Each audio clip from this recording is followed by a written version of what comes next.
de Paris 25 quintet en nocturne sur les 2100 mètres de la grande piste. Et un quintet qui a réussi à ses principaux favoris, donc conforme à la logique en tout cas pour les deux premières places. On voit Happy Dubois qui avait peu de références sur les parcours de vitesse, lui qui était surtout connu pour avoir couru sur des distances plus longues et essentiellement en province. Là c'était Vincennes 2100, donc c'était quand même un vrai test. Mais bon, on n'était pas plus inquiet que ça, hein. On savait qu'il avait la vitesse suffisante pour réussir. Il s'installe au commandement dans la descente. Et Grayson se montre fautif.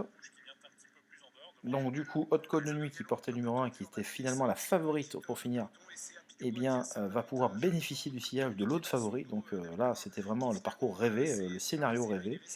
À l'extérieur, Harkwell qui est parqué en épaisseur n'a pas d'autre choix que de faire le forcing pour au moins se rabattre en deuxième épaisseur et fournir un dos à Good Morning Charlie qui faisait partie de mes bonnes informations pour faire l'arrivée de ce quintet à une cote tout à fait raisonnable.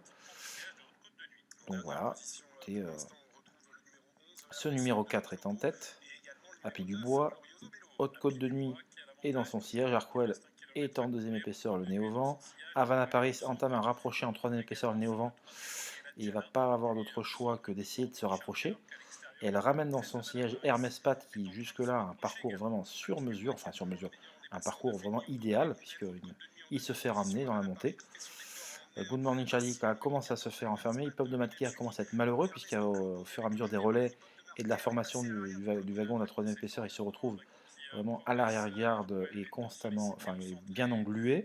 Là, Havana Paris ne peut passer Harkwell, du coup le driver François Lecanu passe la surmultiplier avec Hermès Pat pour le doubler. Et là, il vient facilement se porter en troisième position, mais là, Oko de Nuit le voit arriver, donc du coup, le driver anticipe et laisse Hermès Pat en troisième épaisseur. Et du coup, comme Oko de Nuit réaccélère au nez à la barbe d'Hermès Pat, ce dernier, bah, ça va lui rester un peu dans les jambes. Là, il a pris un coup au moral. Entrée ligne droite, Happy Dubois ne peut que voir Haute Côte de Nuit lui prendre l'avantage pour finir et ne peut pas contester sa supériorité.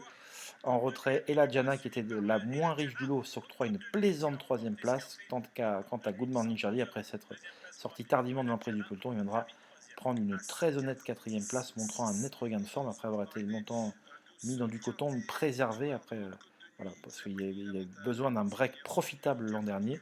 Il y avait une seule course de rentrée dans les jambes, ce Good Morning Charlie. Il vient prendre une très honnête quatrième place. Et pour compléter le quintet, Hermès de Copo se comporte tout à fait honorablement pour chipper la cinquième place à Hermès Pat, qui a fourni trop d'efforts dans le tournant final pour se rapprocher par les ailes.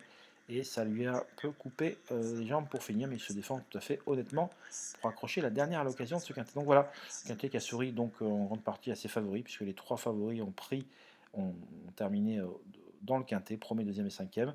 Good Morning Charlie était chuchoté, il est quatrième, et Ella Diana, qui était en retard de gain, comme on l'avait indiqué, eh bien s'octroie la troisième place, une très honorable troisième place. Donc assurément, elle est au moins en retard de gain de 60 ou 70 000 euros cette jument-là. Donc on aura le plaisir de la revoir, je l'imagine, au cours de ses prochaines sorties. Voilà pour ce débrief du vendredi soir. N'hésitez pas à venir consulter mon site www.caparos.fr avec toujours des informations vraiment très bénéfiques. J'avais donc l'interview sur Haute Côte de Nuit, l'interview sur Good Morning Charlie, l'analyse du quintet qui était faite sans aucune difficulté. Et voilà, je vous souhaite un très bon week-end et on se dit à très vite pour d'autres numéros de débrief. Bye bye.